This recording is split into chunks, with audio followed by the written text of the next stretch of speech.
What do I say? The inquisitive quill welcomes. The inquisitive quill wishes you a lovely new year of the horse. It's raining pretty bad. Do I have to say? That's from the out of the frame.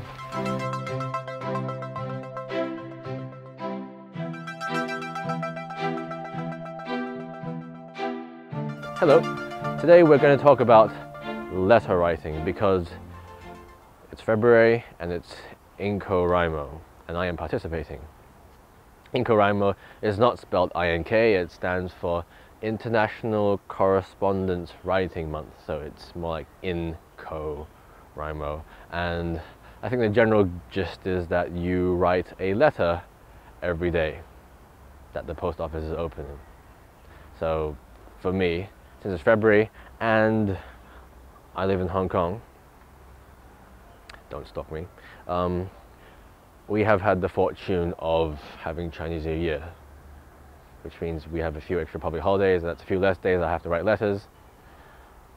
But our post office is open on Saturdays. I set myself basically 22 letters to send out. And one might ask, why would you write letters? It's more like a personal challenge, but I think what happened was, when I first picked up fountain pens, I had my fancy new pens. I started learning how to write some scripts with my italic nibs, my round nibs, and now you've got some fancy new pens and fancy new scripts you have to show off, right? Or it's more like being able to, you have to find a way to express or indulge in this lovely form of art. And so that's when I turned to letter writing. At first it was just a friend or two, but then they're friends and you don't feel obligated to make them reply back, and so I tried to look for other avenues. I believe the place I started first was a subreddit, which is r/penpals, where people all around the world on Reddit ask for pen pals, and that's not bad, except that I tried it. I tried a few, I sent a few. The sort of opinions on what counted as snail mail pen pal writing was very variable. Some people sent me cards with keychains, other people wrote written replies. I replied to all of them, but some dropped off, especially the card one. It was just a card. And from there, I have one remaining pen pal who writes maybe once a year, and the last thing they sent me was typed up, printed, and sent to me. So there's that. And then there's FPN, which was the second place I discovered and where I've stuck since. And it's a lovely place because these people like fountain pens, which means they're all going to want to use them. How? By writing. That's mostly where I've got most of my pen pals, as well as as well as a fountain pen chat rooms. You get to meet people there on a regular basis. But if I were to say any place, it would be the snail mail thread on the FPN boards. I posted almost 2 years ago, which means my post is 10 pages back by now, and someone just messaged me the other day asking, "Oh, hello, I see you posted here, can I be your pen pal?" Sure, why not? It's February, I need people to send letters to. And so from there, that's where you start. And so what do you write in them?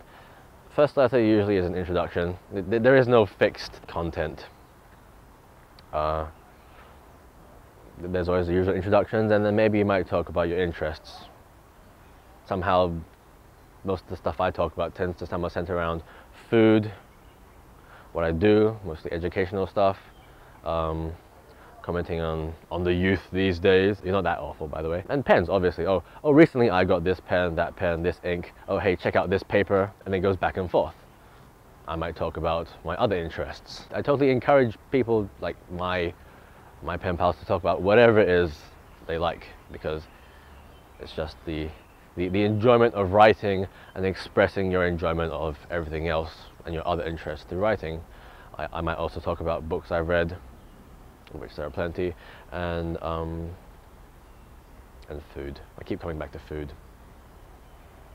These days I also say, oh, you should come check out this video review I do, but that's just me. I believe there are also some other questions which I've forgotten. Oh damn, I had a list somewhere. Give me a moment.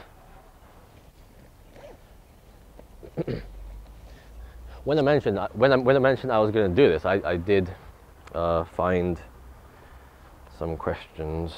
I believe there was one question. You know who you are. What sort of paper should you use? Any paper you want. Obviously, it better be fountain pen friendly.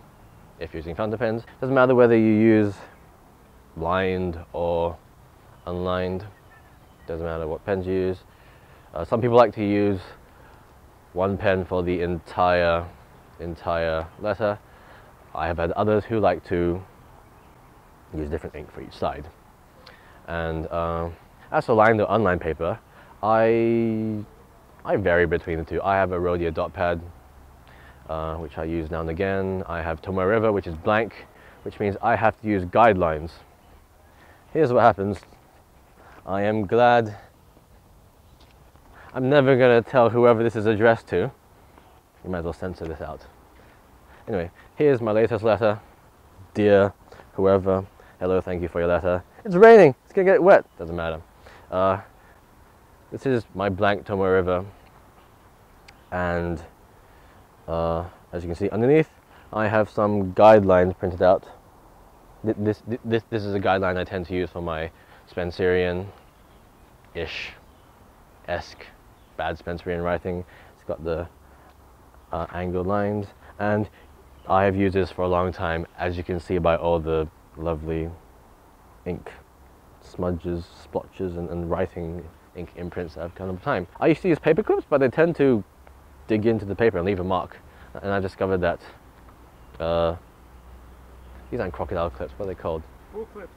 Bull clips, thank you. Bull clips leave hardly a mark for holding it. And they are much more sturdy at keeping these two sheets of paper aligned than paper clips, and paper just flops around. For the sillier letters, I sometimes just say, just write dear blah blah blah, and it's just an entire page of doodles. Because some people you just don't talk to. You just try and outdo each other in terms of the silliness of the artwork in your letters. There's that. This is gonna get wet. Hold on. It's like, what happens if I make a mistake? It depends how bad the mistake is. If I've misspelt someone's name as soon as, like, maybe dear Anthony, and you've got an H or you've added an H, then I would just scrap that piece of paper and put it in the scrap pile. But if it's not too bad, I just cross that out and move on. As for the envelope, I've mentioned this previously. Tomoe River, all the stuff I use, is a little bit bigger than usual A4, so I have to buy a bigger A4 paper.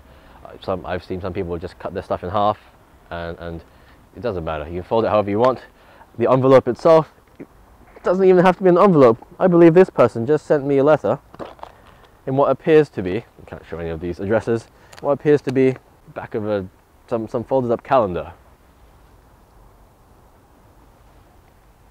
Whatever works, works. As for actually doodling on the envelope itself, I don't doodle that much. I write the address with gel pens because I don't trust my own fountain pens. If water gets on some of the inks, it might smudge, so there's that problem. But you can stop that from happening by applying wax or just sticky tape, clear sticky tape over the address. I have also received snail mail written with the address in insanely beautiful cursive Spencerian. My local postman still understand it, but it's not something I would do. It's just me. It's probably still works.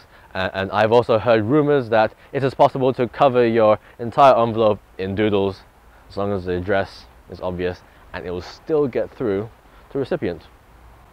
Ouch. So there's that. It's raining. I'm going to stop this now.